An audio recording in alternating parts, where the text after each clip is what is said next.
Hi, this is Cliff Brake from Beck Systems. Today we're going to do a quick overview of the duplicate feature we added recently in Simple IoT, so we'll log in.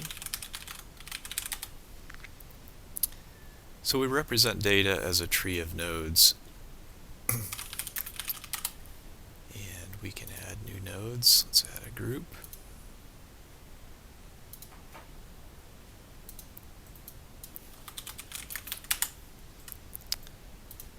And let's add a user to that group.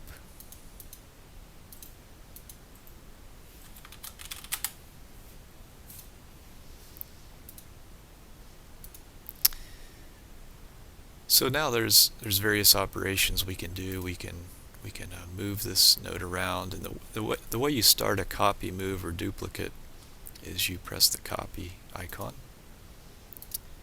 and then you can paste it into any other nodes. So what this did was it moved it up to the root node, and we can move it back to group 1.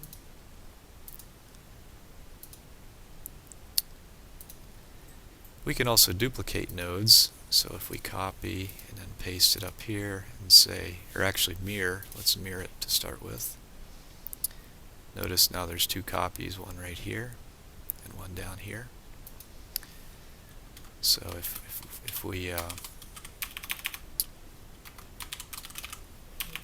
we change this node,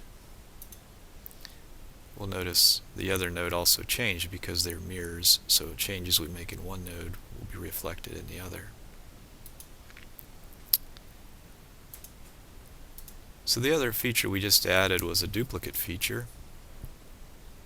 And let's copy the group 1 node.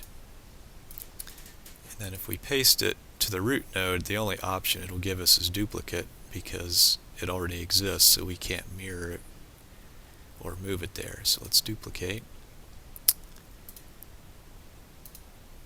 Now we'll notice we have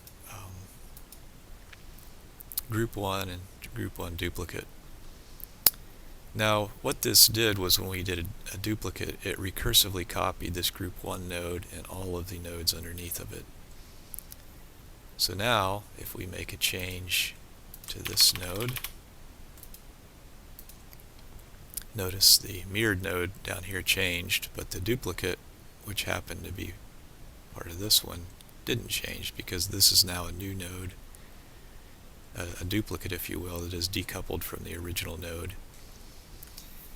So I hope that all makes sense. What this is useful for is if you have a very complex setup, say at one site, like a Modbus tree with maybe 25 I/O nodes or something that would take a little while to set up, and you want to replicate this setup at another site. If both of the remote devices are connected to a common upstream node, it's very easy to copy that setup from one site to another. Thanks for watching.